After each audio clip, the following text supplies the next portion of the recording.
من المؤمنين رجال صدقوا ما عاهدوا الله عليه فمنهم من قضى نحبه ومنهم من ينتظر وما بدلوا تبديلا.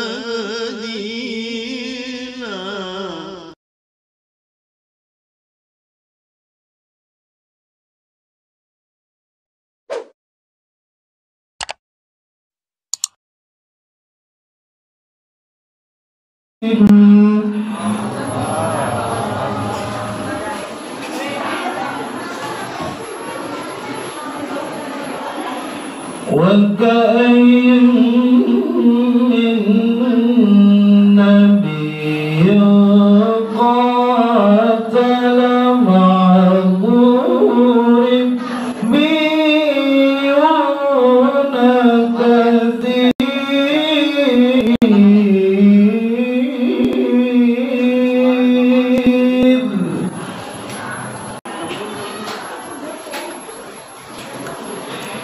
فما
فآتاهم الله ثواب الدنيا وحسن ثواب الآخرة.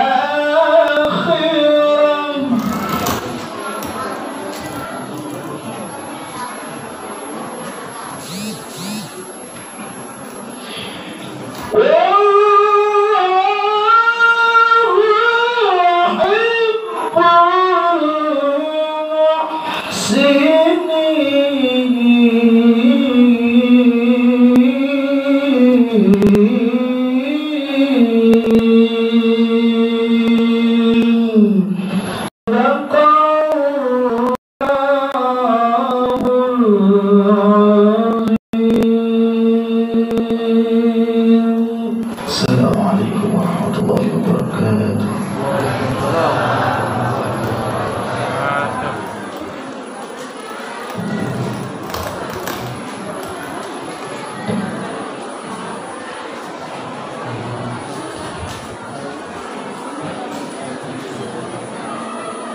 صدق الله العظيم وصدق رسوله النبي الحبيب الكريم ونحن على ذلك من الشاهدين والشاكرين والحمد لله رب العالمين. Demikian sama-sama kita dengarkan pembacaan ayat-ayat suci Al-Quran yang telah dibacakan oleh qori kita Al-Ustaz Zainal Ashikin. Untuk selanjutnya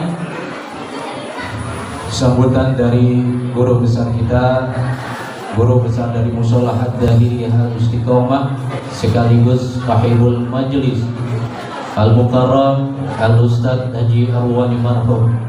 Kepada beliau kami persilakan. Sallu ala Muhammad.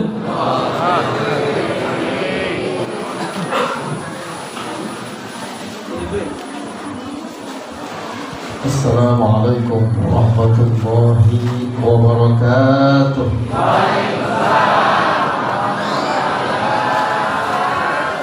Bismillahirrahmanirrahim. Alhamdulillahil alimil khabir alladzi dabbara al-kainati bi ahsanit tadbir. Ashhadu an la ilaha illallah wahdahu la syarika lahul qawiyyul kabir. Wa ashhadu anna sayyidana wa nabiyyana Muhammadan abduhu wa rasuluh al-bashirun nadhir. Allahumma salli wa sallim wa barik ala habibina wa syafi'ina wa qaidina wa qurrati a'yunina wa maulana nabiyyina Muhammadin wa ala alihi wa ashabihi wa dhurriyyatihi wal ashir. Amma ba'du. Faqad qala Allah ta'ala fi muhkami tanzilih wa huwa asdaqul qailin. A'udzu billahi minasy syaithanir rajim. Bismillahirrahmanirrahim. Laqad kana lakum fi rasulillahi uswatun liman kana yarjullaha wal yawmal akhir wa dzakarallaha katsira. Shadaqallahul azim. Yang saya hormati dan saya muliakan ibunda saya Umi Hajjah Yusnaini binti Naim. Yang saya hormati dan saya muliakan kedua orang tua saya Al-Mukarram wal Muhtaram Bapak Haji Salimin bin Haji Dahir bin Haji Kisin bin Teteng beserta ibunda Mati nggak bisa. Ya Allah, saya dibikin blank. Masya Allah. Semoga orang tua yang saya sebutkan namanya satu persatu dijaga kesehatannya oleh Allah Subhanahu wa ta'ala. Yang saya hormati dan saya muliakan tentunya Murabbi Rohina Al-Mukarram wal Muhtaram Syekh Akbar Muhammad Fathur Rahman MAG. Beliau datang dari Tasikmalaya menuju Joglo City. Keren gak tuh? Kita doakan agar beliau panjang umur, sehat walafiat. Para alim ulama, para asatidz al-muhtaramin, wabil khusus Al-Mukarram wal Muhtaram Bapak Ustaz Haji Alim Asman, Imam sholat bisa berjamaah Ustaz Haji Abdul Hakim, Ustaz Muhammad, Ustaz Yamin, Ustaz Mahmud, pengurus Masjid Al-Ikhlas, dan para asatidz lainnya yang tidak saya sebutkan namanya satu persatu, masjid-masjid atau musola ataupun majlis taklim. Kita doakan agar guru-guru kita yang hadir panjang umur, sehat walafiat, dan kehadiran guru-guru kita, para alim ulama, para habaib, para asatidz di majlis ini, insya Allah akan menambah keberkahan bulan ini. Amin ya rabbal. Segenap tokoh masyarakat Bapak Ketua RW, tadi salah nyebut, Bapak Ketua RW yang baru terpilih, kucing saya, siapa namanya Bu? Tetap ya, yes. Ki Haji Hasan, kita doakan agar beliau menjadi RW yang teladan. Para ketua RT, ada ketua RT 01 ada? Oh, kurang sehat. Ketua RT 02, ketua RT 03, ketua RT 04, pastinya karena beliau selalu membantu mensukseskan acara kita. Kita doakan agar ketua RT kita semuanya diberkahi oleh Allah Subhanahu wa taala. Bapak-bapak, ibu-ibu, para remaja putra dan putri, hadirin hadirat yang dimuliakan Allah Subhanahu wa taala. Kita bersyukur kepada Allah. Pada malam hari ini kita kumpul bersama di majelis yang mulia ini dalam rangka memperingati akhirnya manusia agung yang Allah Zat yang Maha Agung. Hari yang dibesarkan oleh hari lahirnya yang dimuliakan langsung oleh Allah Zat yang Maha Mulia Muhammad Sallallahu Alaihi Wasallam. Sampaikan salawat kita kepada beliau. Insyaallah dengan salawat dan salam tulus kita sampaikan kepada beliau yang kemuliaan, kebaikan dan keberkahan semua. Mudah-mudahan dengan salawat kita akan mendapatkan kesempatan berziarah, melaksanakan ibadah haji maupun umrah. Amin ya rabbal alamin. Kami selaku saudara-saudari semua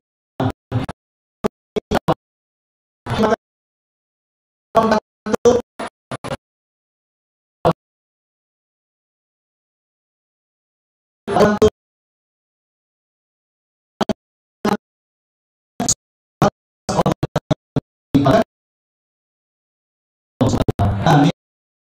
Perhatikan tanpa tidak kesadaran itulah lagi saya ucapkan terima kasih.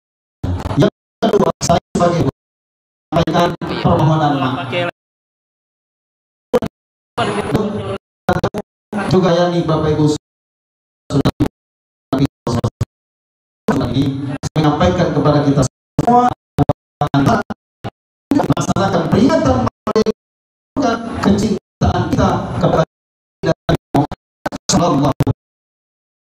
Kita dengarkan nasihat dari beliau agar tumbuh subur di hati kita kecintaan kita kepada Nabi Muhammad akan mendorong kita untuk semakin cinta kepada Allah Subhanahu wa taala. Kecintaan kita kepada Nabi Muhammad masih kita untuk semakin tekun beribadah kepada Allah.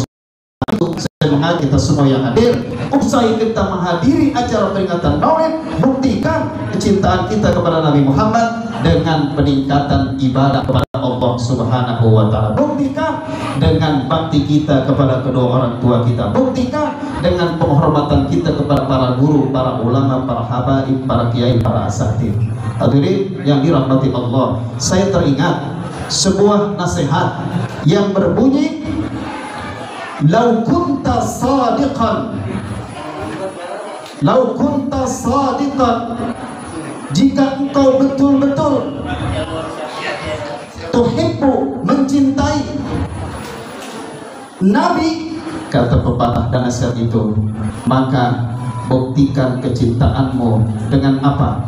Innal muhibba liman yuhabbu muti'un. Buktikan kecintaan kita kepada Nabi Muhammad dengan taat melaksanakan ibadah kepada Allah Subhanahu wa taala. Dan cinta kita kepada Nabi Muhammad, kata ulama, adalah kecintaan yang teramat tinggi derajatnya di sisi Allah Subhanahu wa taala. Semoga yang hadir pada peringatan Maulid malam hari ini insya Allah makin diberkahi hidupnya oleh Allah, diluaskan rezekinya oleh Allah, rumah tangganya barokah, rezekinya berkah, anak keturunannya berkah, usahanya berkah, diangkat pangkat dan derajatnya oleh Allah Subhanahu wa taala, dilindungi dari segala macam bala musibah penyakit maupun virus. Dan kita doakan saudara-saudari kita yang tertimpa musibah gara-gara Semeru meletus, Kita doakan agar mereka semuanya diberikan kekuatan lahir maupun batin, keistiqomahan untuk terus ibadah kepada Allah Subhanahu wa taala, diringankan penderitaannya. Kita mohon kepada Allah agar negeri kita dijadikan sebagai baldatun thayyibatun wa rabbun ghafur. Li hadhihi niyyah wa li kulli niyatin shalihah. Wa ila hadratin Nabi Mustafa Rasulillah Muhammadin sallallahu alaihi wa alihi wasallam bi sirrin min asraril Fatihah. A'udzu billahi minasy syaithanir rajim. Bismillahirrahmanirrahim. Alhamdulillahi rabbil alamin. Arrahmanir rahim. Maliki yaumiddin. Iyyaka na'budu wa iyyaka nasta'in. Ihdinas siratal mustaqim. Siratal ladzina an'amta 'alaihim ghairil maghdubi 'alaihim waladdallin.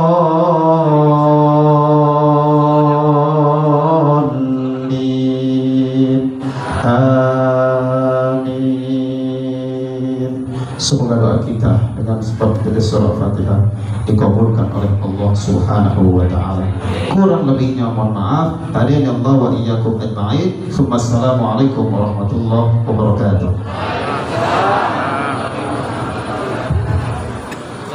Alhamdulillah, jazakumullah khairan katsir. Kami ucapkan terima kasih atas sambutan dari guru besar Musholah Dahiriyah Al-Istiqomah sekaligus sahibul majlis Al-Mukarram Al-Ustaz Haji Arwani marhum.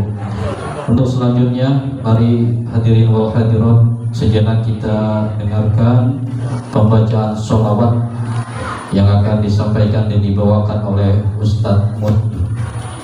Kepadanya kami persilakan. Mahalul qiyam, mari semua berdiri, kita agungkan Rasulullah sallallahu alaihi wasallam. Ya Nabi, salam alaika. Ya Rasul, salam alaika. Ya Habib, salam alaika. Salawatullah alaika. Mari sama-sama. Ya Nabi,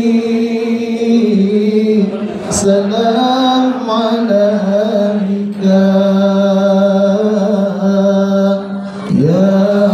Rasul, salam alaika. Ya Habib, salam alaika. Salawat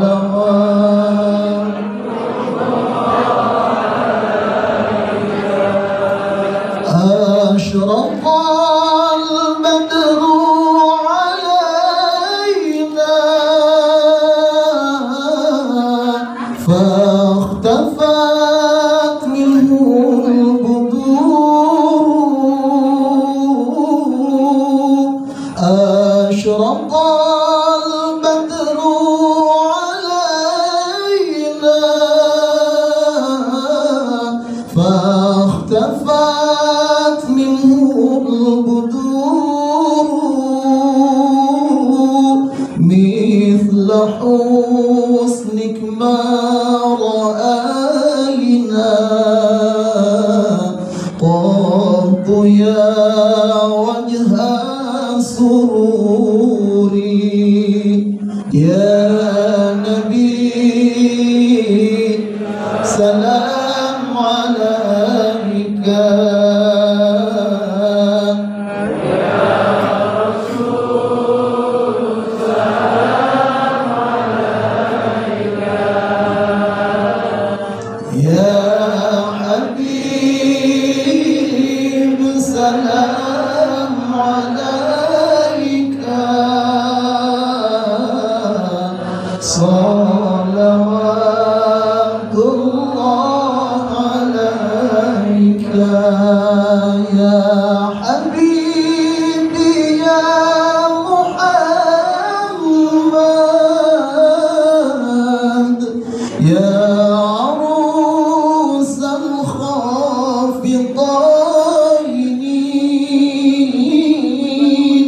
Ya Habibi ya Muhammad,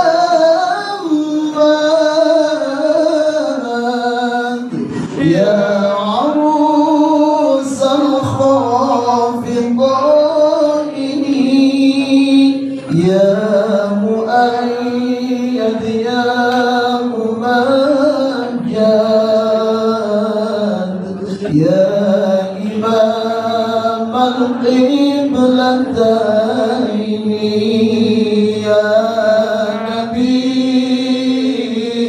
salam alaika, ya rasul salam alaika, ya habib salam alaika,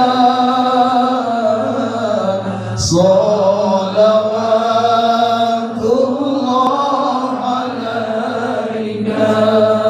Allahumma salli wa sallim wa barik alaihi.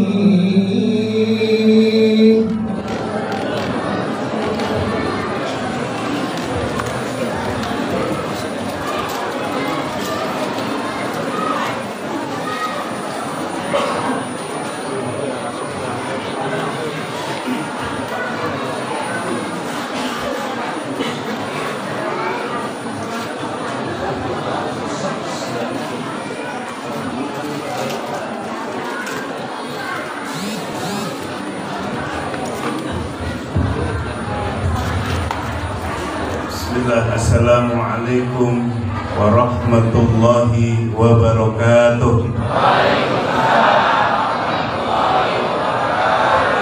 Alhamdulillahilladzi ja'ala as-sa'adata fi suhbati as-su'ada wa afada min ulumihi wa asrarihi ala qulubil arifin wal awliya. Ashhadu an la ilaha illallah wa ashhadu anna sayyidana Muhammadan abduhu wa rasuluh alladzi la nabiyya ba'dah. Allahumma salli wa sallim wa barik ala sayyidina wa maulana Muhammad al-Fatih lima ughliqa wal khatimi lima sabaq, Nasiril haqqi bil haqq wal hadi ila siratikal mustaqim wa ala alihi wa sahbihi haqqa qadrihi wa miqdarihil azim. Amma ba'd. Yang terhormat sahibul majlis, yang terhormat para alim ulama, asatid wa asatidah, tokoh masyarakat, hadirin wal hadirat rahimakumullah. Memuji dan bersyukur pada Allah Subhanahu wa taala dari hati yang paling dalam, memuji dan bersyukur dengan hati yang penuh kesadaran. Allah lah yang menggenggam diri kita, Allah lah yang mengatur urusan makhluk-makhluknya di langit dan di bumi. Allah pula lah yang telah menggerakkan hati kita di malam ini hingga Allah mudahkan langkah-langkah kita menuju taman surga. Semoga segala keutamaan yang ada di majlis ini diberikan kepada kita sekalian. Amin ya rabbal alamin. Hadirin wal hadirat rahimakumullah. Pengajian ini kita kaitkan dengan memperingati kelahiran junjungan kita Nabi besar Muhammad sallallahu alaihi wasallam, di mana Ibnu Katsir rahimahullah dalam kitab Al-Bidayah wa Nihayah jilid kedua dijelaskan bahwa iblis 4 kali berteriak sejadi-jadinya dengan penuh kekecewaan. Anak iblis, sesungguhnya iblis berteriak dengan penuh kekecewaan sebanyak 4 kali. Yang pertama adalah ketika lu'ina, dilaknat oleh Allah Subhanahu wa taala. Dalam Al-Qur'an disebutkan bahwa iblis tidak mau sujud kepada Adam alaihi salam. Ketika ditanya, "Ma mana'aka la tasjud?" Kenapa iblis kamu tidak mau sujud? Maka iblis menjawab, "Ana khairun minhu." Aku lebih baik daripada dia. Jadi ini penyakit iblis. Kalau orang merasa lebih baik, ujub, dia bangga diri. Karena iblis itu dalam beberapa tafsir, termasuk tafsir Ibnu Katsir, namanya adalah Azazil. Azazil itu pernah menempati posisi tertinggi sebagai dosennya para malaikat, gurunya para malaikat. Iblis itu pinter, yang namanya dosen, yang namanya guru besar bagi para malaikat. Ketika Allah perintahkan usjudu li Adam, sujudlah kalian semua kepada Adam. Fasajadu, semua sujud, illa iblis, kecuali iblis. Nah, iblis ini adalah nenek moyang dari bangsa jin. Seperti Nabi Adam, Abul Bashar, yang menjadi nenek moyang bagi manusia. Nah, penyakit iblis ujub, dia bangga diri, merasa lebih pintar, merasa lebih mulia. Khalaqtani min nar wa khalaqtahu min tin. Engkau telah ciptakan aku dari api, sementara engkau telah ciptakan Adam dari tanah. Maka dari ujub ini melahirkan penyakit yang disebut dengan takabur. Aba wastakbaro, dia menolak untuk sujud. Wastakbaro, menghitung-hitung dirinya lebih besar, menghitung dirinya lebih mulia dibandingkan dengan Adam alaihi salam. Maka disitulah iblis dilaknat oleh Allah. Maka ketika dilaknat oleh Allah, iblis menjerit sejadi-jadinya. Iblis menjerit sejadi-jadinya, penuh dengan kekecewaan. Nah, ini teriakan pertama iblis ketika dilaknat oleh Allah. Maka ini awas, hati kita terjangkit penyakit ujub, melahirkan penyakit takabur. Takabur itu bisa dengan ilmu. Melihat orang bodoh, kita melihatnya sebelah mata. Bisa ujub, bisa takabur karena harta. Melihat orang miskin, kita remehkan, kita pandang sebelah mata. Itu pun penyakit takabur. Merasa darah biru, nggak darah merah. Ada yang darah biru di sini? Darahnya merah semua. Merasa berdarah biru, keturunan ningrat, lalu menghinakan yang lainnya, itu pun takabur. Dan yang paling tidak dirasakan menurut Syekh Ibnu Athaillah As-Sakandari rahimahullah, ketika ujub karena bisa ibadah. Takabur karena merasa pinter, karena merasa beribadah. Jadi tambah ibadahnya, tambah sujudnya, tambah takaburnya. Na'udzubillah min dzalik. Beliau mengatakan dalam hikamnya, maksiatun awrasat zillan waftikharan khairun min ta'atin awrasat izzan wastikbaran. Nih anak-anak muda, dosa, tetapi setelah dosa itu melahirkan hati yang merasa hina di hadapan Allah. Dengan dosa itu berefek atau mewariskan hati yang butuh akan ampunan Allah. Mari.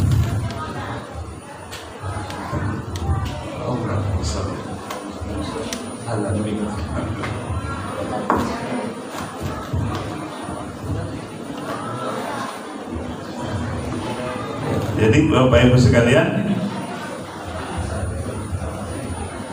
ya, dosa yang menimbulkan hati merasa hina di hadapan Allah, waftiqaran, merasa butuh dengan ampunan Allah, khairun, lebih baik, min ta'atin, ketimbang ketaatan, awrasat, yang mewariskan izan, merasa mulia, wastikbaron, dan takabur.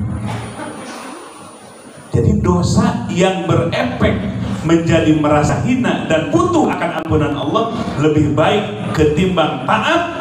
Dengan ketaatan itu menimbulkan rasa mulia diri dan merasa takabur, merasa paling soleh.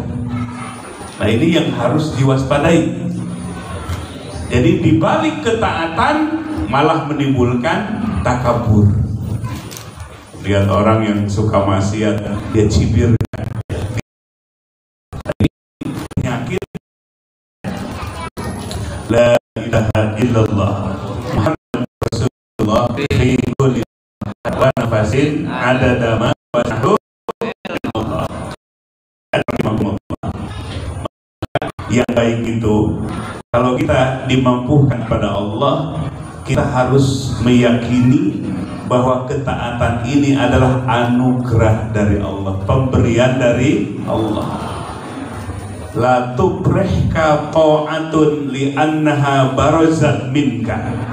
Janganlah engkau merasa bangga, merasa bahagia karena mampu taat, dan taat itu dirasakan datang dari diri sendiri. Bisa tahajud, lalu dia menghitung dirinya, kayaknya nggak ada di kampung ini yang tahajudnya seperti saya.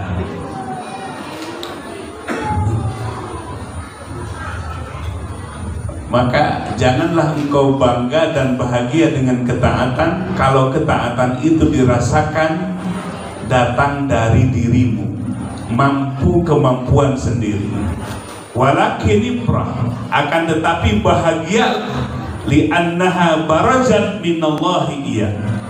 Akan tetapi bahagialah engkau apabila ketaatan itu dirasakan anugerah atau pemberian dari Allah untukmu. Nah, jadi kalau kita belajar taat kepada Allah, dimampukan taat kepada Allah, kita harus merasakan dan meyakini ketaatan itu adalah anugerah dari Allah, hadiah dari Allah yang diberikan kepada kita. Maka insya Allah penyakit ujubnya tidak akan tumbuh di hati kita, penyakit takaburnya tidak akan tumbuh di hati kita. Amin ya robbal. Nah, satu, jadi iblis berteriak dengan penuh kekecewaan 4 kali. Yang pertama, hina lu'ina, ketika dilanat oleh Allah.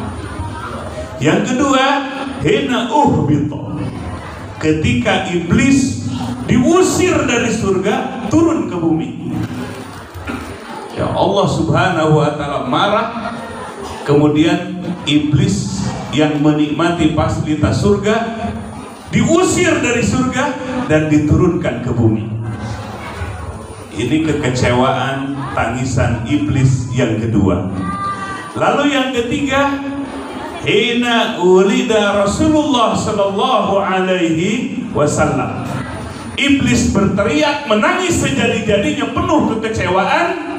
Yang ketiga, ketika dilahirkannya Nabi akhir zaman Rasulullah Muhammad sallallahu alaihi wasallam. Jadi di malam Senin 12 Rabiul Awal 15 abad yang lalu, di malam itu dilahirkan Rasulullah sallallahu alaihi wasallam. Maka iblis berteriak, iblis menangis sejadi-jadinya, penuh kekecewaan karena dilahirkannya Nabi Muhammad sallallahu alaihi wasallam.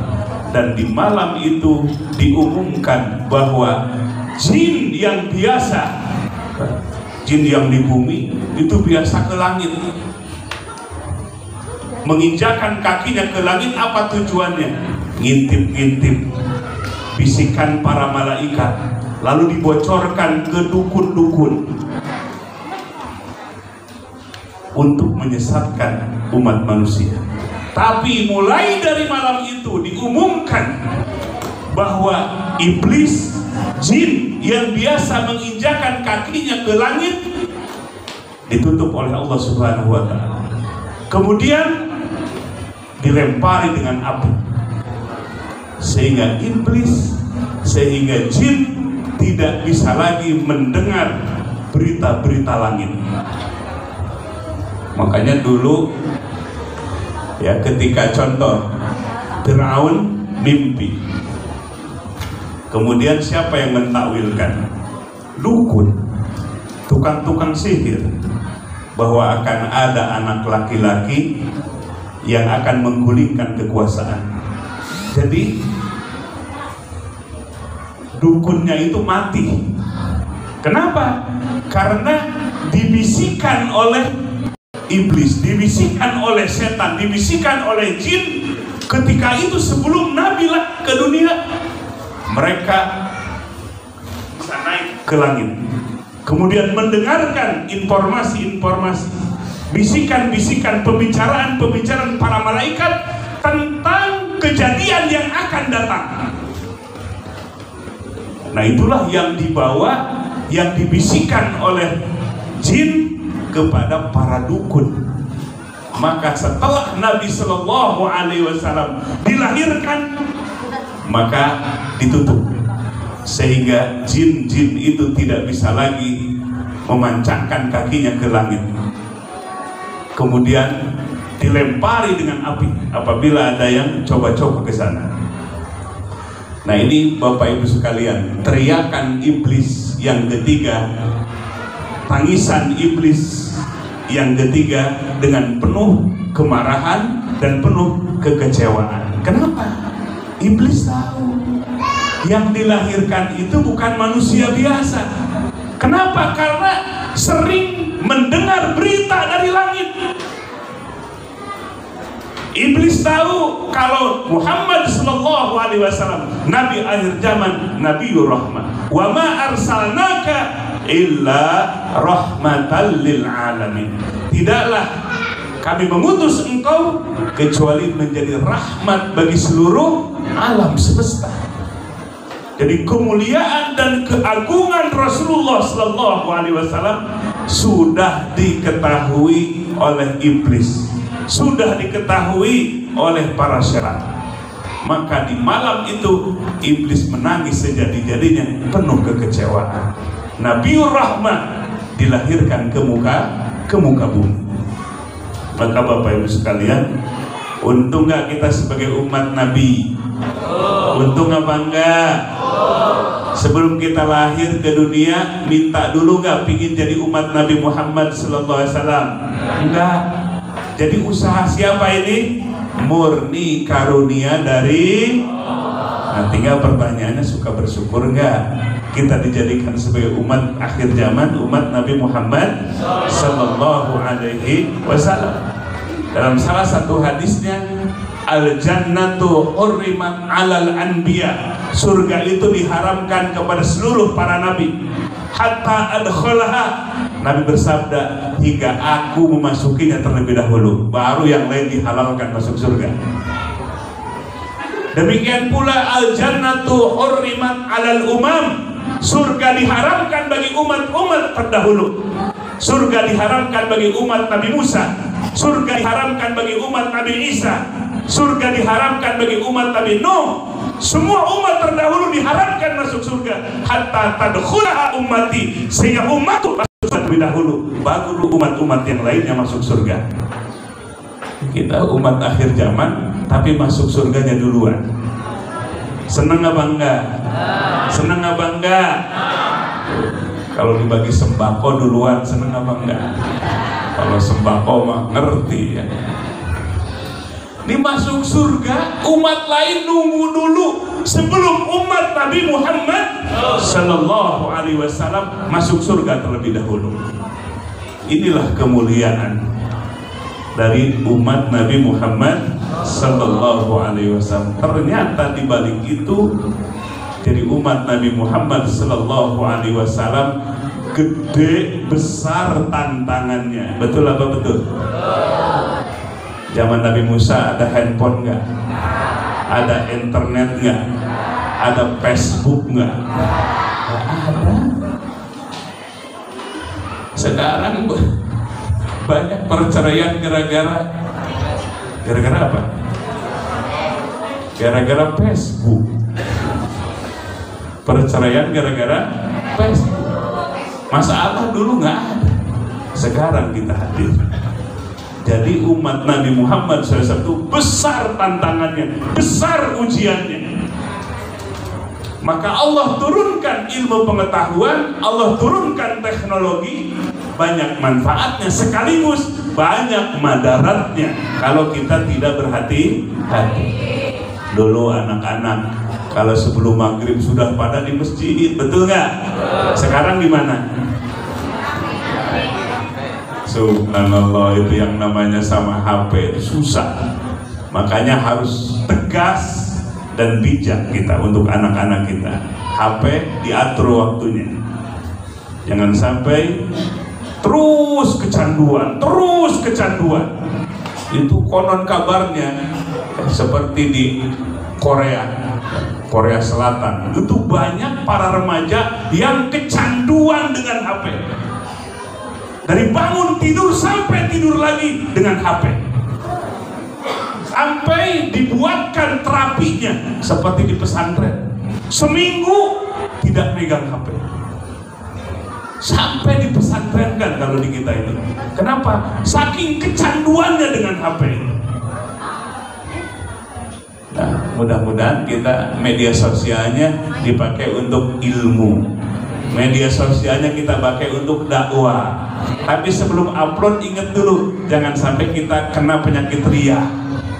Kalau ngaji selfie, lagi ngaji ya, gitu. Ingat, hatinya bersihkan dulu. Niat dakwah, bukan niat dilihat orang. Nah, ini zaman modern kita ini. Dilahirkan oleh Allah Subhanahu wa ta'ala, dijadikan oleh Allah Subhanahu wa ta'ala sebagai umat Nabi Muhammad sallallahu alaihi wasallam. 3. Yang keempat, iblis menangis sejadi-jadinya dengan penuh kekecewaan hina nuzilat suratul Fatihah, ketika diturunkan surah Al-Fatihah. Kenapa? Sebab surah Fatihah adalah ummul kitab, induk dari Al-Quran. Kalau kita paham surah Al-Fatihah, kita paham Al-Quran secara mujmal, secara global. Kalau kita paham surah Al-Fatihah, maka Bapak Ibu sekalian, Syekh Ibnu Qayyim Al-Jauziyah dalam kitab Ad-Da' wa Dawa, kitab yang ditulis oleh beliau penyakit dan obatnya. Satu saat beliau ketika di Madinah terkena sakit, lalu beliau memperbanyak surah Al-Fatihah, baca surah Al-Fatihah sebanyak-banyaknya, minta berkahnya kepada Allah dengan membaca surah Al-Fatihah. Maka tidak lama kemudian Allah sembuhkan. Maka setelah itu dialami oleh Al-Imam Ibnu Qayyim Al-Jauziyah, beliau pun menyarankan kepada kaum muslimin, penduduk Mekah ketika itu, penduduk Madinah ketika itu, supaya apabila kena sakit maka bacalah surah Al-Fatihah sebanyak-banyaknya. Maka kita alhamdulillah ya, setelah sholat Al-Fatihah, kita punya hajat baca Al-Fatihah.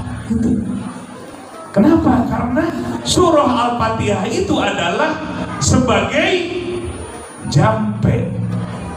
Jadi fungsi dari surah Al-Fatihah itu sebagai jampe, ruqyah.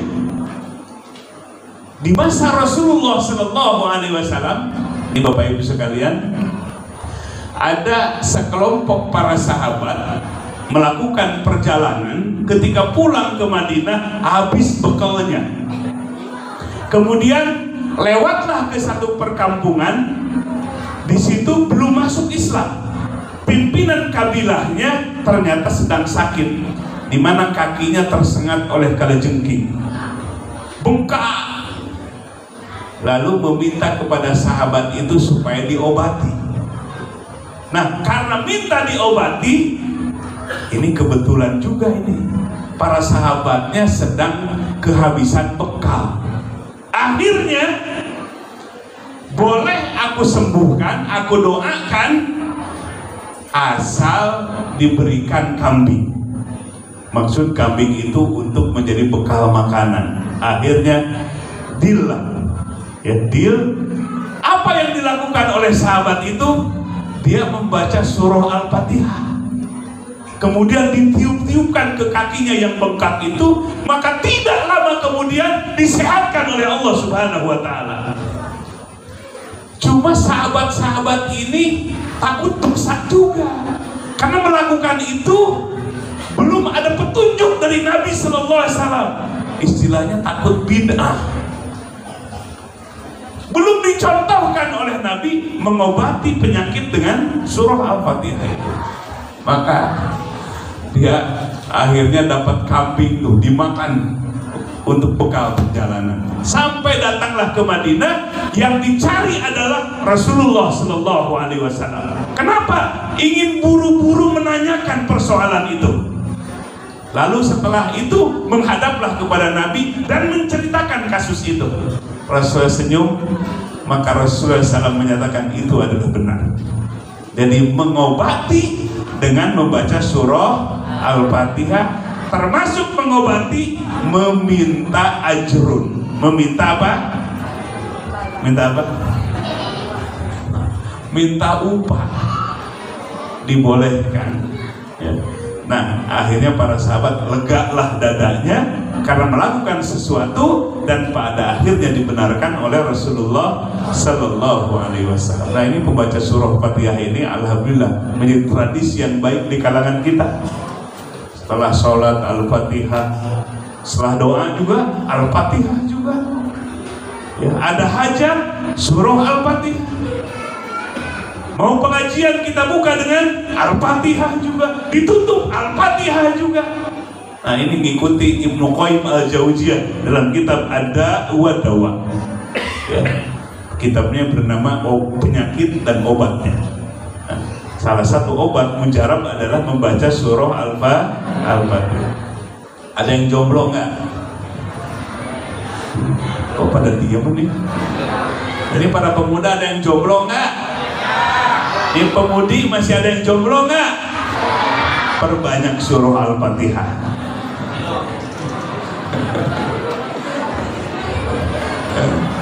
Allah ketemukan jodohnya. Nah, surah Fatihah itu untuk apa saja? Kepentingan dunia dan akhirat kita. Itulah hebatnya surah Al-Fatihah. Jadi ketika surah Al-Fatihah dalam qaul mu'tamad, surah Fatihah diturunkan oleh Allah ketika Nabi Mi'raj. Jadi ketika Nabi Mi'raj, maka Nabi diberikan hadiah dan oleh-oleh Mi'raj. Diberikanlah surah Al-Fatihah ini. Nah, maka ketika surah Al-Fatihah diberikan kepada Nabi, iblis nangis sejadi-jadinya, penuh kekecewaan karena hebatnya, dahsyatnya surah Al-Fatihah. Itu kita dawamkan, istiqomahkan pembacaan surat Al-Fatihah ini. La ilaha illallah Muhammadur Rasulullah fi kulli lahatin wa nafasin adada ma wasi'ahu ilmu. Teruskan, jangan ini. Wah, udah jam 12 ini.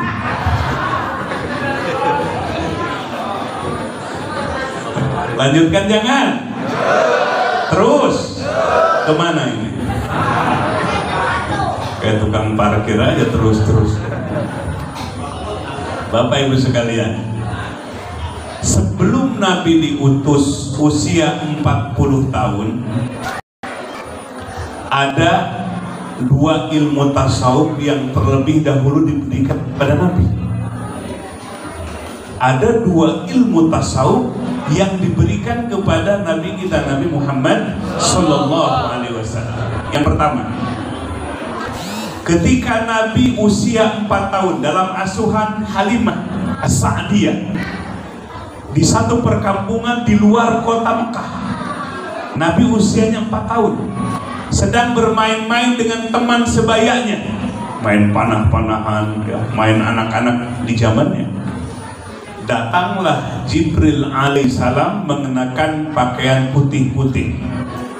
Lalu Nabi Shallallahu Alaihi Wasallam dibawa ke tempat yang sepi.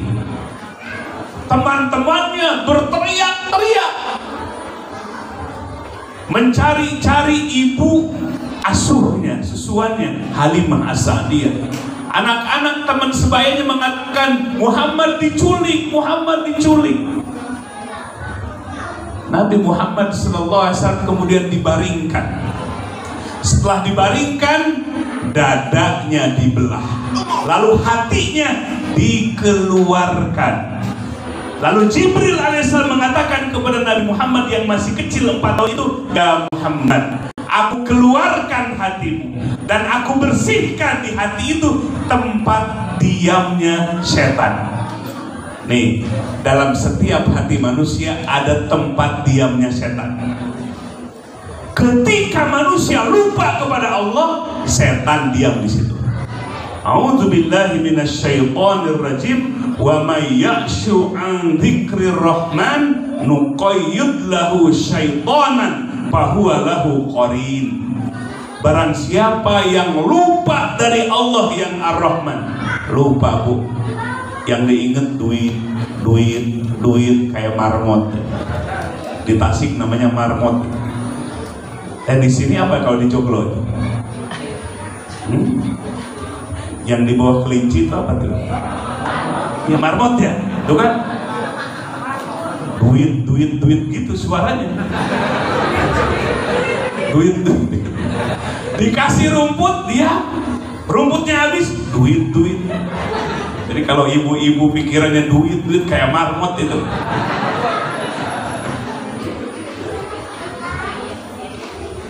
Tadi baru nyampe ya? Ya? Oh ya, tuh kan lupa lagi. Ya. Nah, kalau hati lupa kepada Allah yang Ar-Rahman, nuqayyid, kami akan beri kuasa syaitonan setan. Jadi setan itu jadi berkuasa. Bahwa setan lahu bagi orang itu qarin, menjadi sahabatnya. Nah, kalau hati lupa kepada Allah, setan menjadi qarin, teman duduknya, duduk di hati itu. Lalu apa yang dilakukan oleh setan? Setan akan masuk ke seluruh anggota tubuh kita, majrodam, tempat peredaran darah, ke mata, pinginnya lihat TV aja. Jadi ketipu, lihat TV ketipu. Lihat TV aja, lihat drama Korea aja. Tuh ketawa juga. Dengernya gosip aja. Kalau nggak kebagian rasa rugi. Kalau ke mulut gibah, fitnah, gosip. Itu siapa yang menemaninya? Setan qarin. Setan yang menjadi sahabat kita, duduk di hati itu. Makanya usir dengan zikir kepada Allah. Sebab kalau kita lupa kepada Allah, setan menjadi qarin kita, sahabat kita. Tapi kalau kita zikir kepada Allah, setan akan keluar dari hati kita. Al-Anwar Al-Qudsiyah fi ma'rifati qawaidis sufiyah, Syekh Abdul Wahab Asy'arani rahimahullah menjelaskan tentang zikir berjamaah dengan zikir suara yang keras. Apabila seseorang zikir dengan suara keras, la ilaha illallah, kata Syekh Abdul Wahab Asy'arani rahimahullah, itu setan akan lari dari hati kita, lari dari sekitar kita, sampai larinya saking takutnya terkentut-kentut. Pernah nggak dengar kentut setan?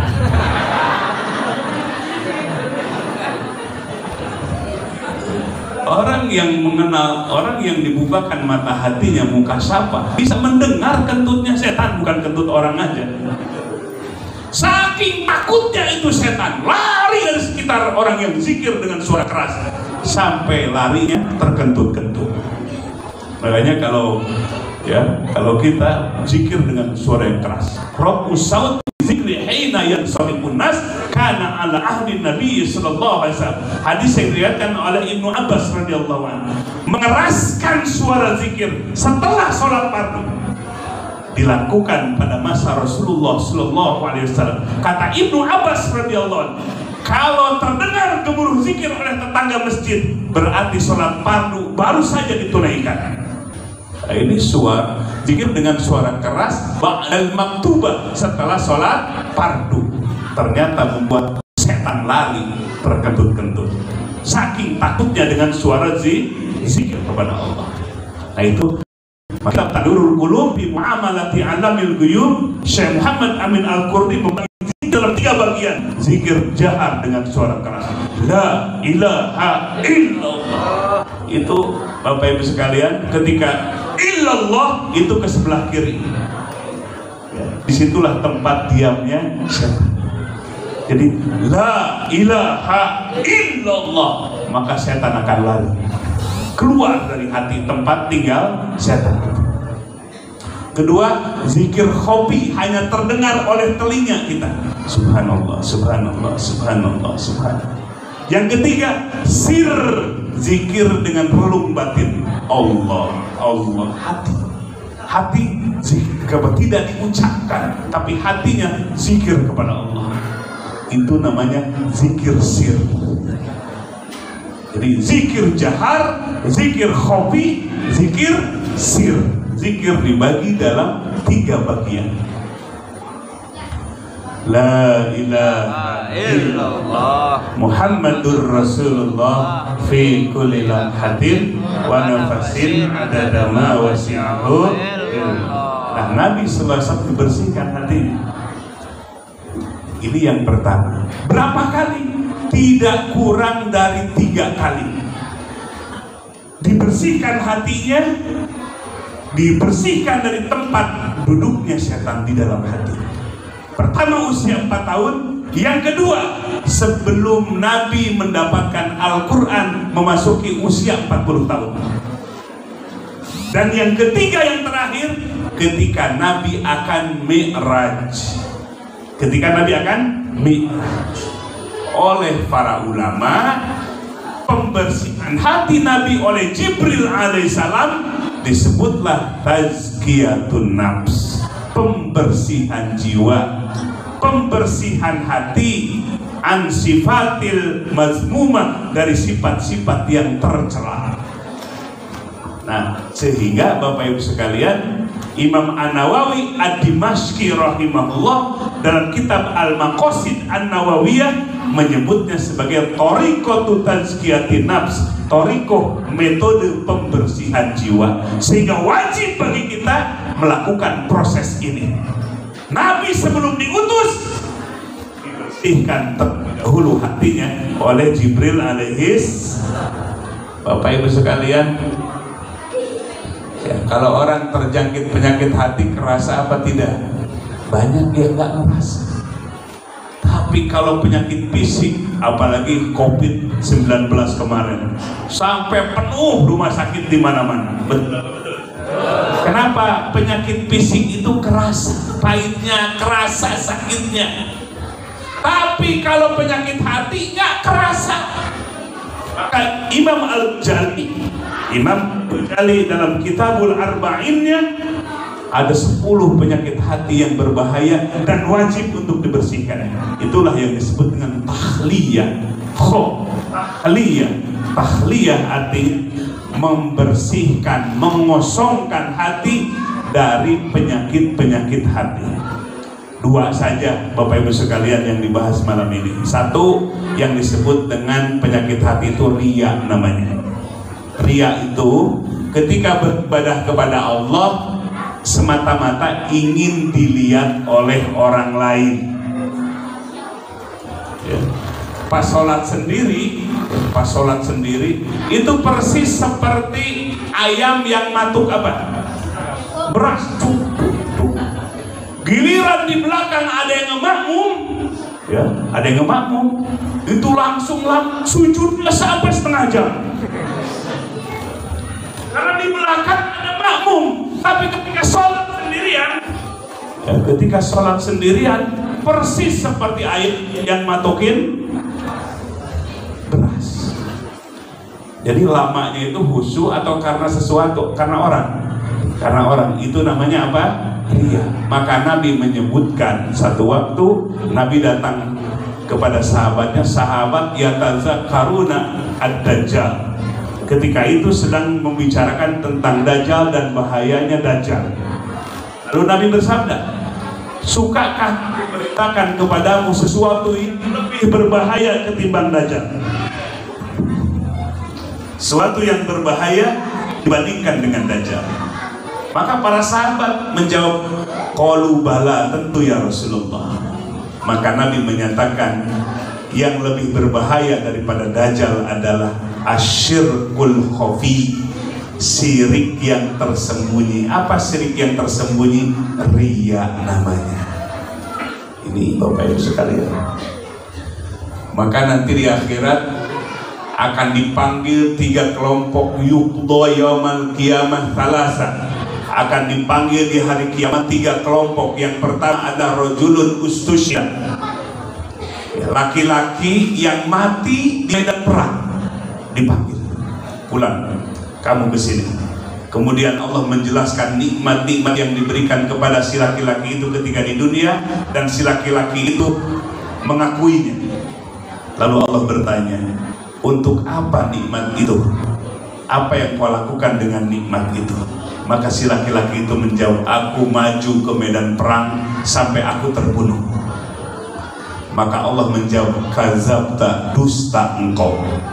Engkau maju ke medan perang, engkau mati di medan perang semata-mata ingin disebut pahlawan, orang yang pemberani.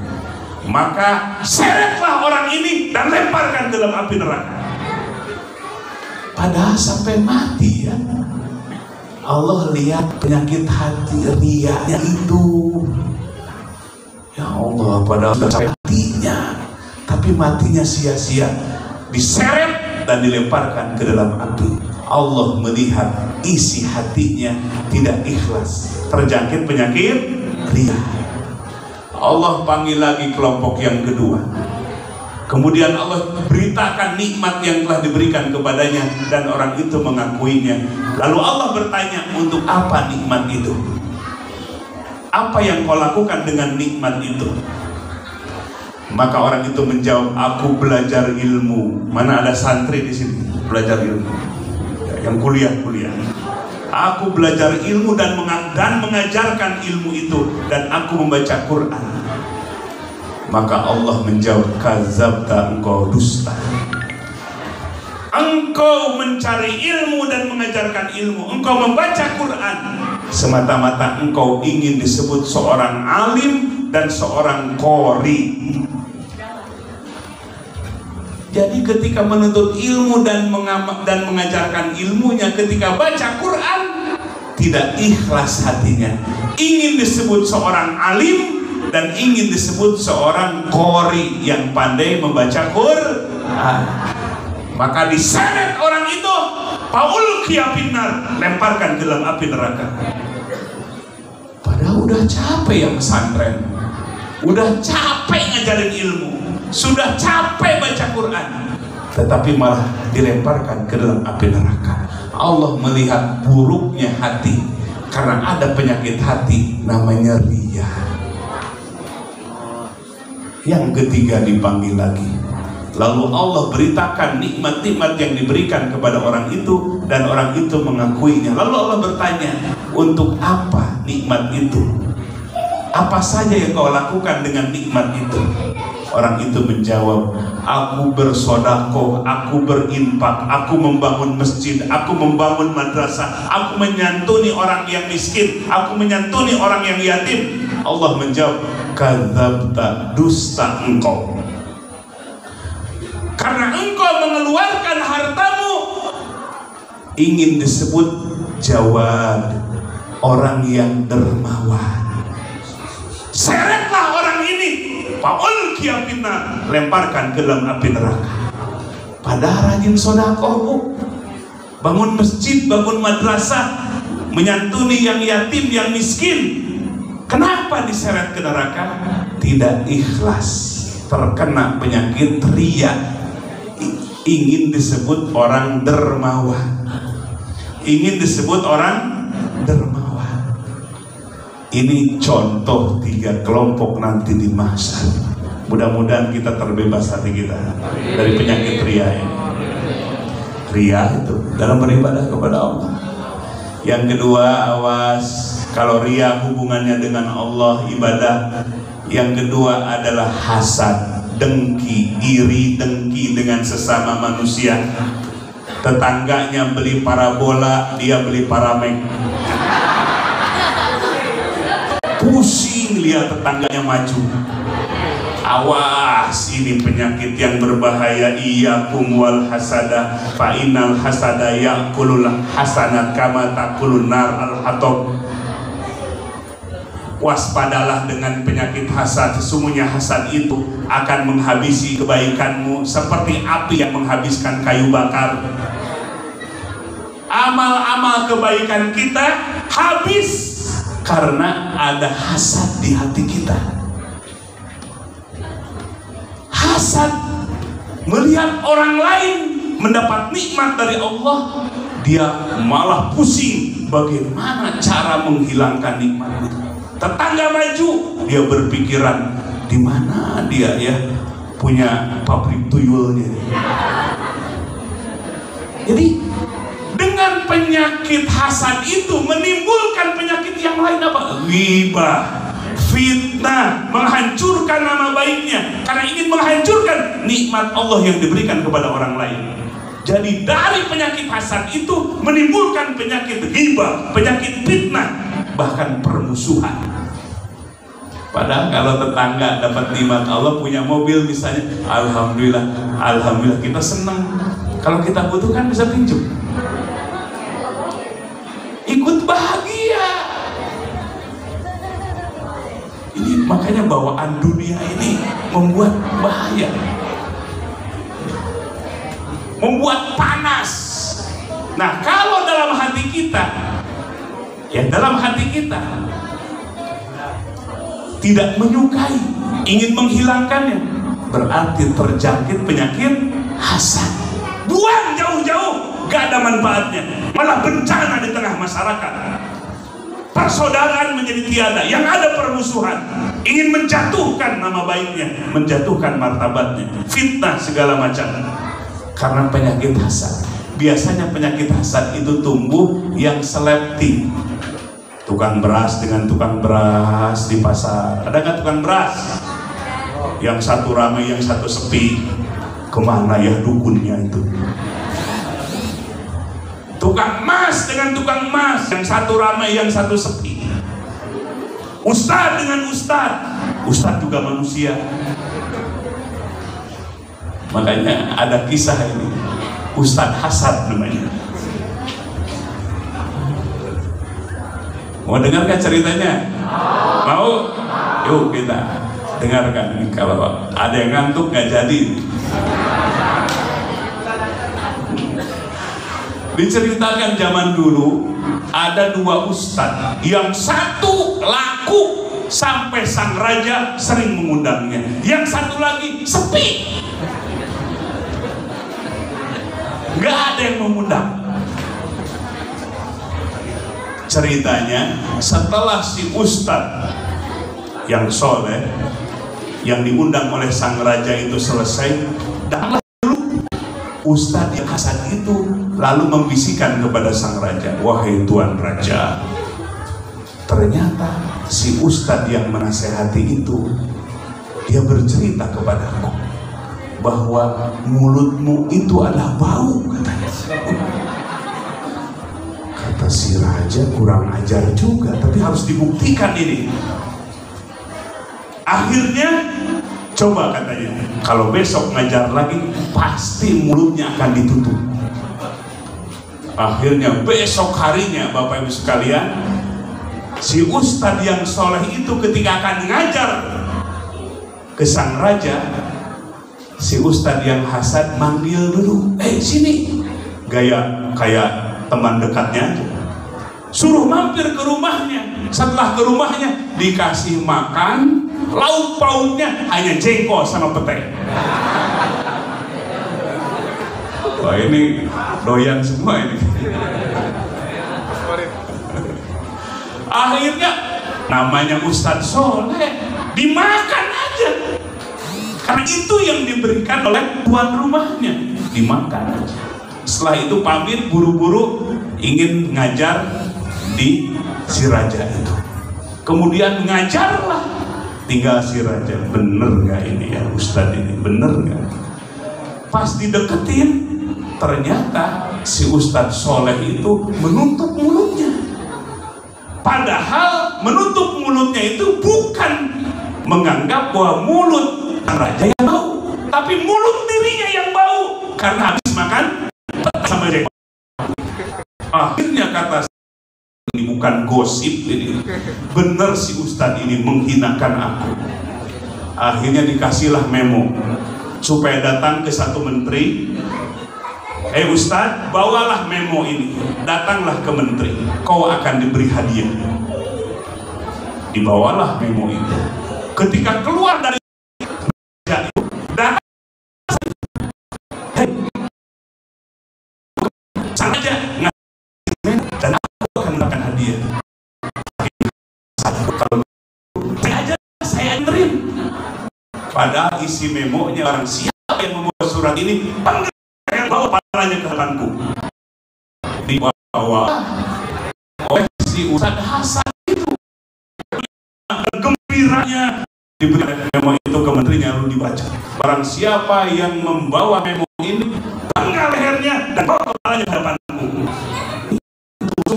Dipenggal lehernya, kepalanya dikirimkan ke si raja. Kepala, ternyata kepala siapa? Kepala orang yang si hasad itu. Maka sabda Nabi, biarkan orang yang hasad jangan dibalas. Orang hasad itu dia akan kena dengan hasadnya sendiri. Nauzubillah min. Mudah-mudahan ustaz-ustaz nggak ada penyakit hasadnya ya. Sebab dengan penyakit hasad itu ternyata membuat ya, hancur ya, masyarakat. Hadirin wal hadirat rahimakumullah, maka wajib kita membersihkan penyakit hati itu. Imam At-Thayyibi mengatakan, layan bagi lil alim, tidaklah pantas dan layak bagi seorang alim yang berilmu, walau tabahhara fil ilmi, walaupun ilmunya melaut, hatta sara wahida zamanihi, sampai dia dikenal sebagai tokohnya di zamannya, saking pinternya, tapi tidak pantas ayyaqna'a bima alimahu, marah cukup dengan ilmunya. Wa innamal wajib alaihi ayyas'a bi ahli al-qulub, akan tetapi wajib bagi si alim itu untuk berupaya berkumpul dengan ahli hati. Siapa ahli hati? Ulama yang menguasai ilmu tasawuf, disebut ahlul qulub. Untuk apa? Supaya hatinya dibersihkan. Makanya ini kalau lihat kisahnya Imam Al-Ghazali, Bapak Ibu sekalian, contoh yang paling kecil aja dalam kitab Syarah Bidayatul Hidayah, Imam An-Nawawi Al-Bantani memberikan syarah kitab Bidayatul Hidayah Imam Al-Ghazali. Itu dikisahkan, mau dengar nggak ceritanya, Bapak Ibu sekalian? Imam Al-Ghazali mengalami tasykik, ragu dengan ilmu yang didapatkannya. Dan ketika itu beliau belum terjun dengan ilmu tasawuf, belum terjun dengan ilmu tasawuf, sampai beliau ya mari beliau menulis kitab Tahabbutul Falasifah, kerancuan para filosof.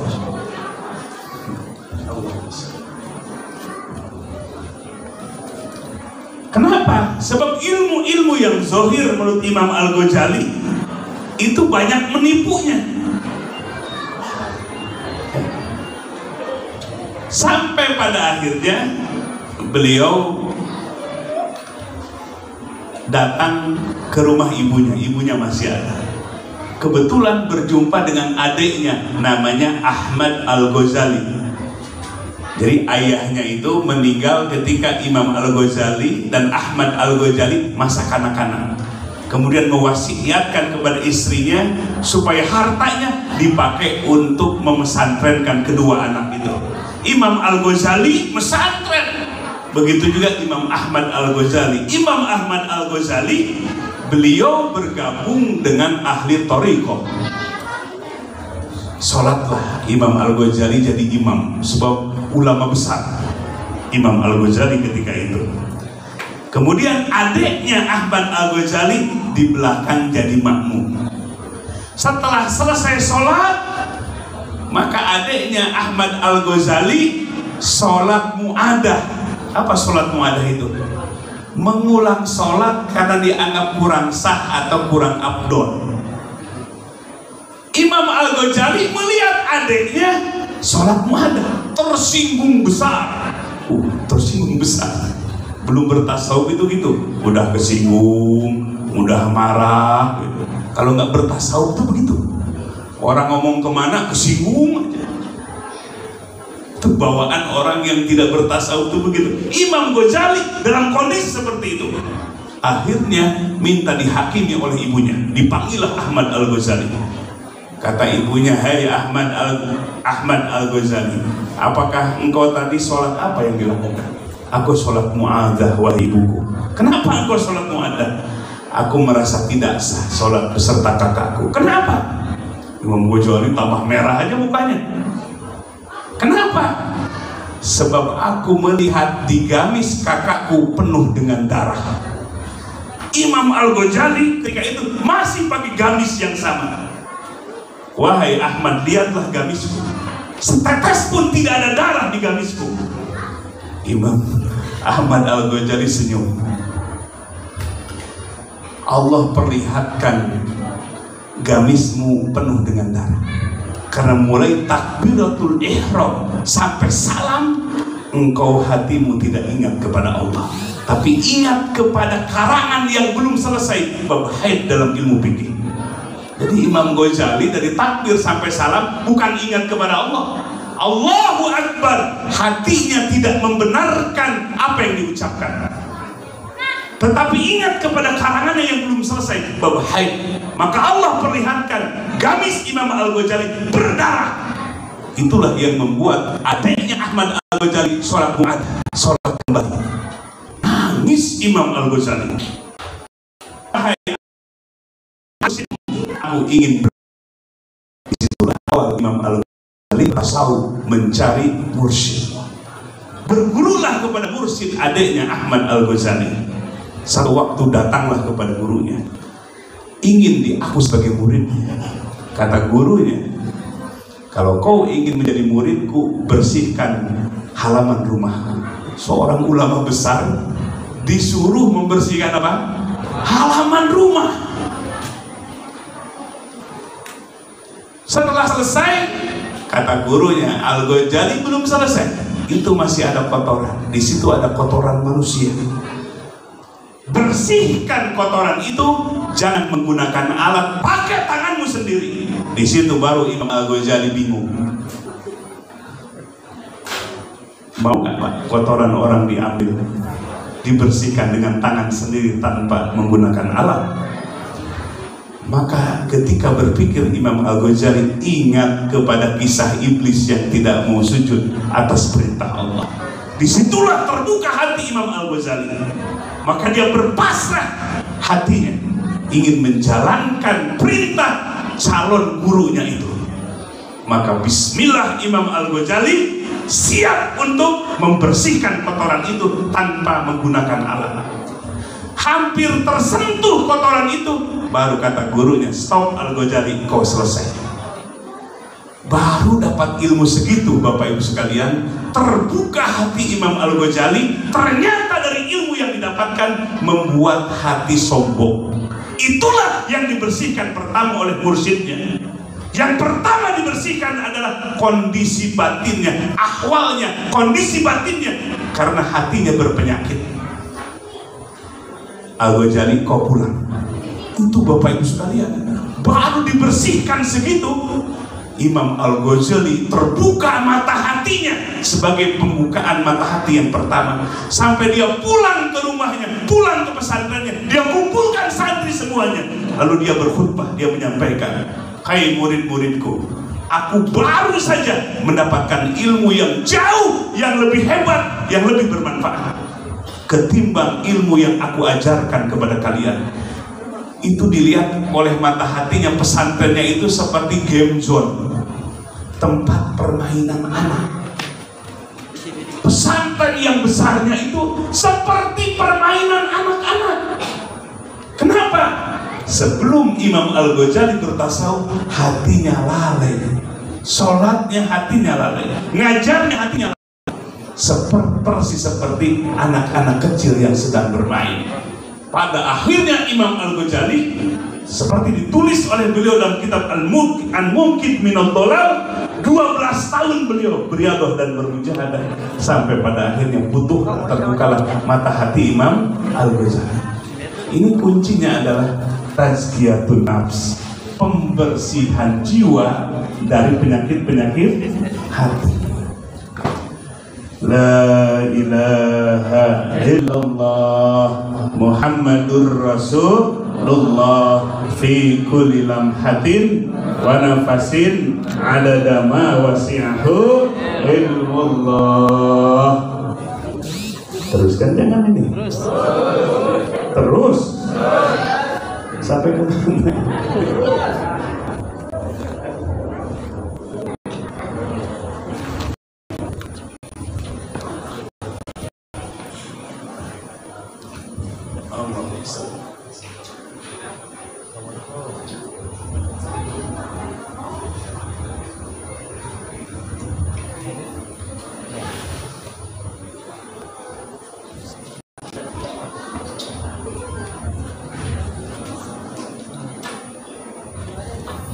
Bentar lagi ini.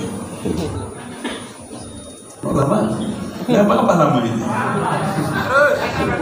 Terus.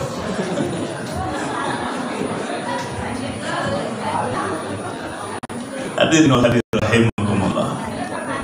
Nah, itu kisah siapa? Imam Al-Ghazali.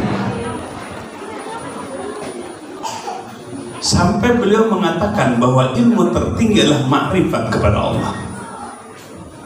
Sebab itulah ilmu yang hak. Jadi ilmu-ilmu yang lain itu masih meragukan. Ilmu hadis, ilmu tafsir masih meragukan. Maka puncak ilmu menurut Imam Al-Ghazali, inti daripada ilmu dalam kitab Jawahirul Quran adalah ma'rifatullah, makrifat kepada Allah Subhanahu wa ta'ala. Nah, inilah yang dikejar oleh Imam Al-Ghazali. Maka kita bisa melihat dalam kitab Minhajul Abidin, itu kitab tasawuf yang terakhir yang dikarang oleh Imam Al-Ghazali. Beliau sampai menyebutkan proses ibadah itu awalnya pahit, ujungnya manis. Nah, ini Bapak Ibu sekalian yang hadir, ibadah kita sudah pahit atau masih manis? Sudah manis atau masih pahit? Masih pahit.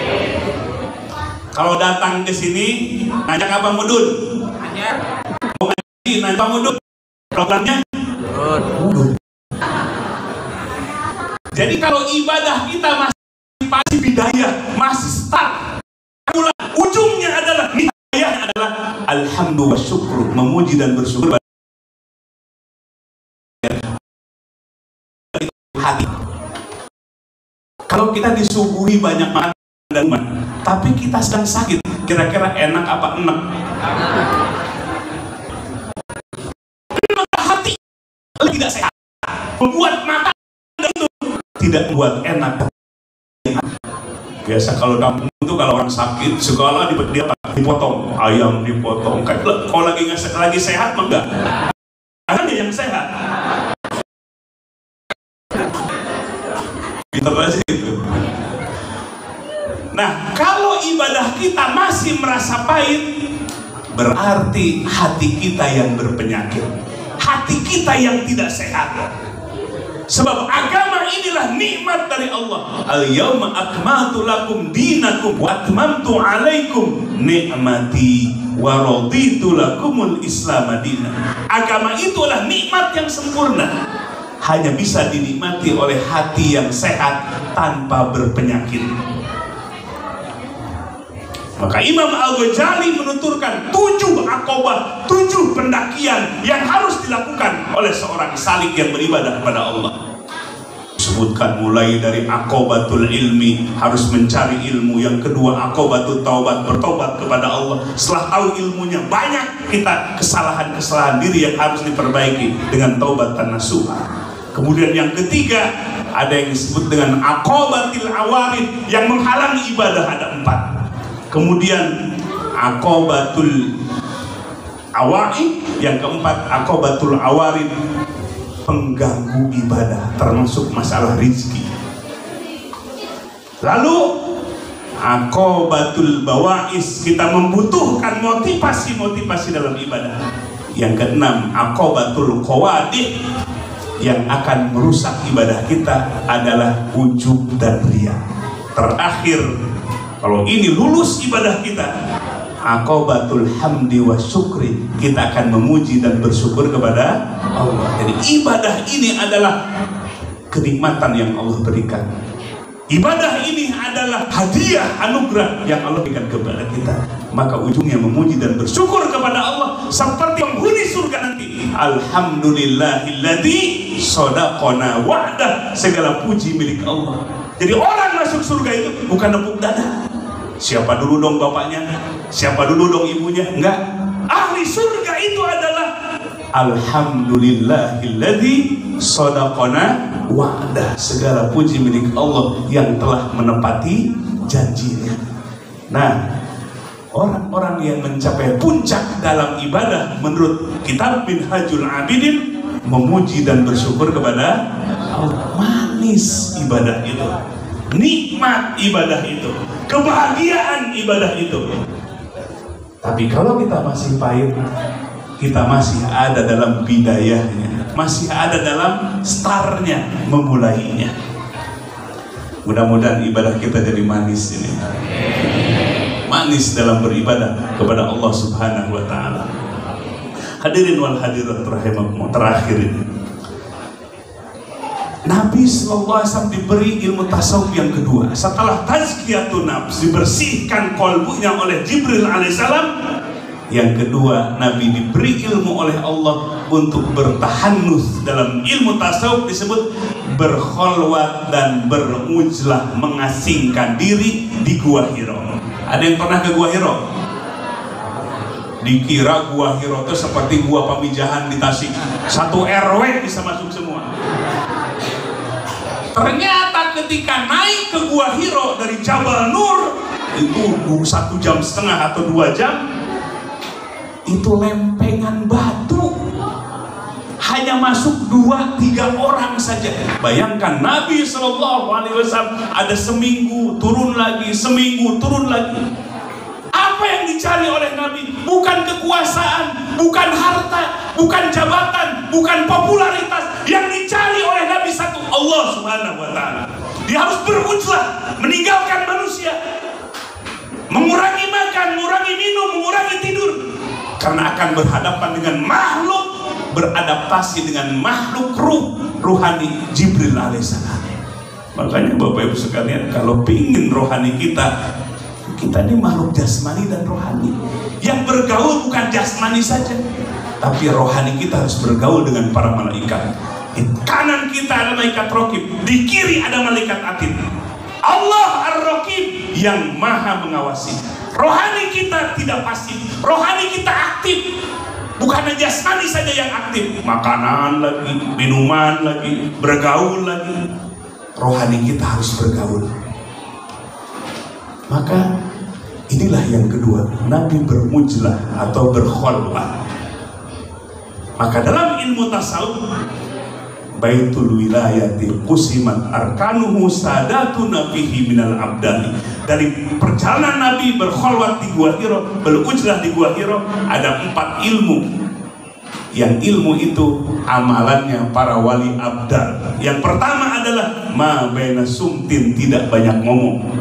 Sekali bicara bermanfaat. Biasanya penyakit ibu-ibu ini, ketemu di mall merumpi ngobrol, ketemu di pengajian ngobrol, ketemu di WC ngobrol juga. Ma baina sumtin, amalan wali abdal diambil dari proses ujlahnya Nabi, khalwatnya Nabi di Gua Hira. Tidak banyak bicara, sekali bicara bermanfaat. Orang banyak bicara akan banyak salahnya dan hatinya akan mati. Ini yang pertama. Nabi bersabda, "Man kana yu'minu billahi wal yawmil akhir falyaqul khairan aw liyasmut." Barang siapa yang iman kepada Allah, iman kepada hari akhirat, falyaqul khairan, berbicara yang baik. Kalau tidak bisa, aw liyasmut, asumtu, diam saja. Satu, tidak banyak bicara, sekali bicara bermanfaat. Yang kedua, wa'tijalin, tidak banyak bergaul dengan manusia, sekali bergaul memberikan manfaat kepada orang lain. Ini bergaul aja, diam di kamar tapi medsos terus. Bergaul juga itu. Maka bergaullah dengan manusia bikhuluqin hasanin, dengan akhlak yang baik. Dua, gak banyak bergaul, sekali bergaul memberikan kemanfaatan. Yang ketiga, ma baina sumtin wa ijalin daimi wasahri, artinya wal ju'i, yang dia berpuasa. Ini Bapak Ibu suka puasa Senin Kemis nggak? Nah, berpuasalah puasa yang sunnah. Para wali abdal itu wal ju'i, selalu perutnya lapar, dalam pengertian banyak berpuasa sunnah. Yang keempat, wasahrin nazihil ghali, banyak bangun malam, termasuk di sepertiga malam. Allah Subhanahu wa ta'ala hadis qudsi, yanzilu rabbuna ila sama'i dunya, Allah turun ke langit bumi, bukan Allahnya. Dalam akidah Asy'ariyah, para malaikat yang turun atau rahmat yang diturunkan oleh Allah Subhanahu wa ta'ala sampai ke langit bumi. Siapa yang meminta, aku akan beri. Siapa yang berdoa, aku akan ijabah. Ini ibu-ibu banyak kebutuhan kita nggak? Gimana tahajudnya? Nah, ini kita minta kepada Allah. Thulutsul lail, sepertiga malam, adalah waktu yang sangat mahal, waktu yang sangat istimewa untuk menghadapkan diri kita kepada Allah. Tatajafa junubuhum 'anil madaji' yad'una rabbahum khaufan wa tama'an. Mereka yang dipuji oleh Allah adalah yang menjauhkan lambungnya dari tempat tidurnya. Mereka berdoa kepada Rabb mereka dalam keadaan khawatir dan keadaan cemas dan harap. Nah, sepertiga malam dipakai untuk berzikir kepada Allah Subhanahu wa ta'ala. Inilah 4 amalan yang diambil dari proses mujlahnya atau khalwatnya Rasulullah Muhammad sallallahu alaihi wasallam. Maka pantaslah Nabi kita mendapat gelar bukan S1, S2, S3, profesor, itu mah murah banyak. Yang mahal sampai hari ini adalah mencetak orang-orang yang al-amin, yang terpercaya. Betul apa betul? Kalau profesor udah banyak, doktor sudah banyak, ya sarjana dari S1 sampai S3 sudah banyak. Tapi yang sulit adalah, bahkan tidak ada sekolahnya, adalah melahirkan orang-orang yang terpercaya. Ini yang hadir di sini, kita dengan orang terdekat sudah dipercaya apa belum? Ini para istri sudah dipercaya oleh suaminya belum? Berapa persen? Padahal oleh orang yang paling terdekat. Nabi dipercaya oleh seluruh masyarakat Mekah, bukan oleh tetangganya saja, tapi oleh seluruh penduduk Mekah. Al-Amin, orang yang terpercaya. Kenapa? Karena melakukan proses tazkiyatun nafsi, pembersihan. Hadirin wal hadirat rahimakumullah, mudah-mudahan besar manfaatnya bagi kita. Amin ya rabbal alamin. Ini sebanyak yang bisa disampaikan. Peringatan sallallahu alaihi wasallam. Mari sebelum Allah kita terlebih dahulu kedua matanya dan muhasabah, berpamit membersihkan hati, hidupkan hati kita jadi hati yang tersambung dengan Allah Subhanahu wa ta'ala. Bapak Ibu sekalian, waktu yang diberikan oleh Allah, kesempatan bagi kita, tapi kita banyak menyia-nyiakan. Pertanyaan besar kita, ada apa dalam hati kita? Apakah sudah merasa bersama dengan Allah? Atau justru hati kita masih banyak gambaran-gambaran dunia dan makhluk? Hati banyak lalai dari Allah, sehingga setan lebih berkuasa untuk terus memperdaya diri kita. Nauzubillahi min dzalik. Kesempatan mumpung masih ada, malam yugorgir sebelum ruh kita berada di tenggorokan. Sebab Fir'aun laknatullah digambarkan dalam Al-Quran, hatta idza adrakahul gharaq qala amantu annahu la ilaha illa manat bihi banu Israil. Fir'aun bertobat kepada Allah di saat diombang-ambing di Laut Merah, tapi sayang tobatnya ditolak oleh Allah Subhanahu wa ta'ala. Allah menjawab, al-an, kenapa baru sekarang wahai Fir'aun? Artinya bahwa orang-orang yang jauh dari Allah, orang-orang yang senantiasa mengingkari Allah, maka di saat kematiannya adalah dia akan mengakui Allah. Amantu annahu la ilaha illalladzi amanat bihi banu Israil wa ana minal muslimin. Maka aku beriman kepada Allah.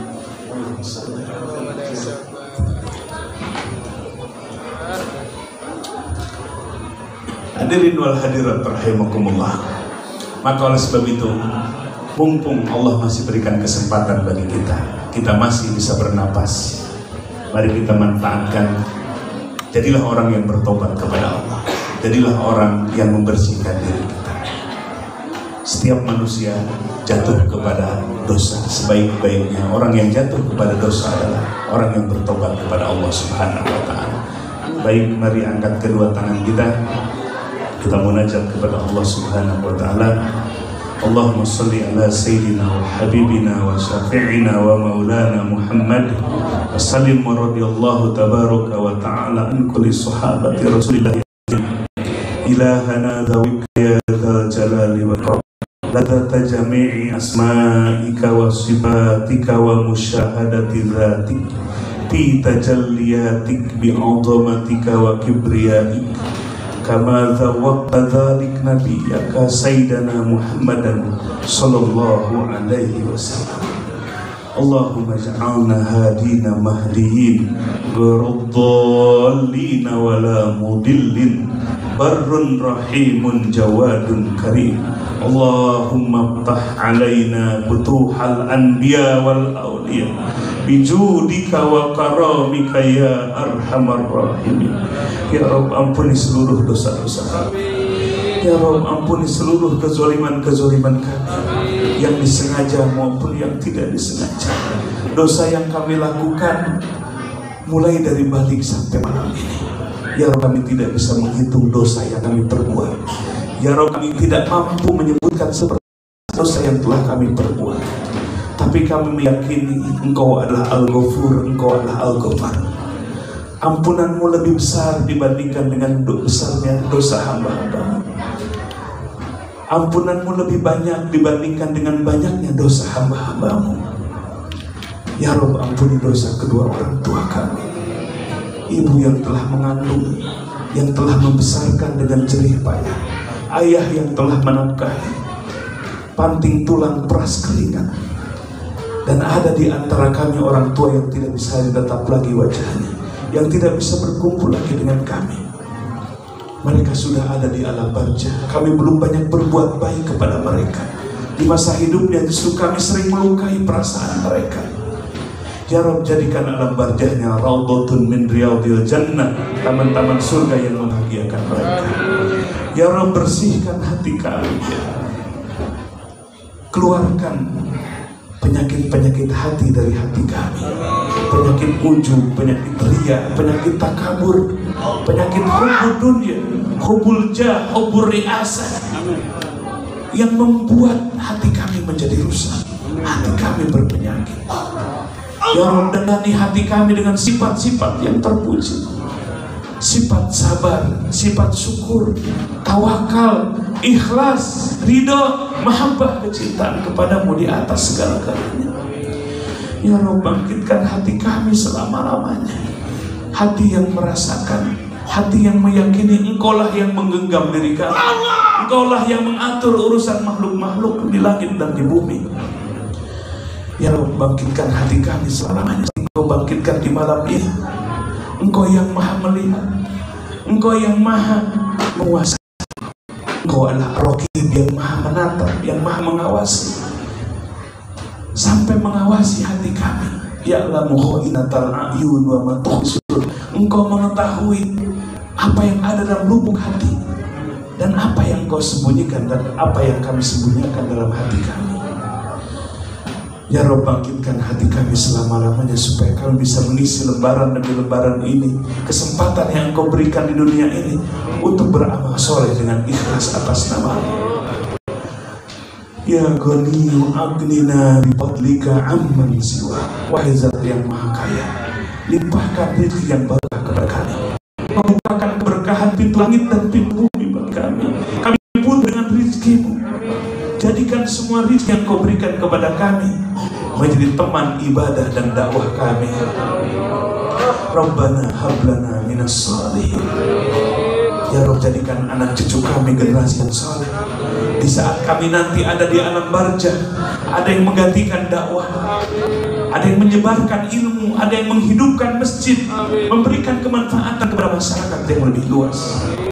Rabbana hablana min azwajina wa dhurriyyatina qurrata a'yun waj'alna lil muttaqina imama. Ya Rabb, sinari keluarga kami. Jadikan keluarga kami keluarga yang taat kepada-Mu. Jadikan kami sebagai imam dalam keluarga yang membimbing istri dan anak-anak dengan menjalankan agama. Rabbana atina fid dunya hasanah. Ya Rabb, berikan hasanah dunia kepada kami. Wa bil akhirati hasanah. Engkau bangkitkan nanti, ya Rabb, berikan hasanah kepada kami. Engkau bangkitkan dari mahsyar, dari kubur menuju mahsyar, tepat di bawah bendera Rasulullah Muhammad sallallahu alaihi wasallam. Ya Rabb, di hari pengadilan nanti tidak ada dusta dan rekayasa. Mulut dikunci, tangan berbicara, kaki memberikan kesaksian. Di saat itu ya Rabb, jatuhkan di pengadilan nanti kami menjadi penghuni surga, berkumpul dengan para nabi, siddiqin, syuhada, sholihin. Subhana rabbika rabbil izzati amma yasifun, wa salamun alal mursalin, walhamdulillahi rabbil alamin. Nas'aluka al-ijabah bi barakati ummil kitab. Al-Fatihah.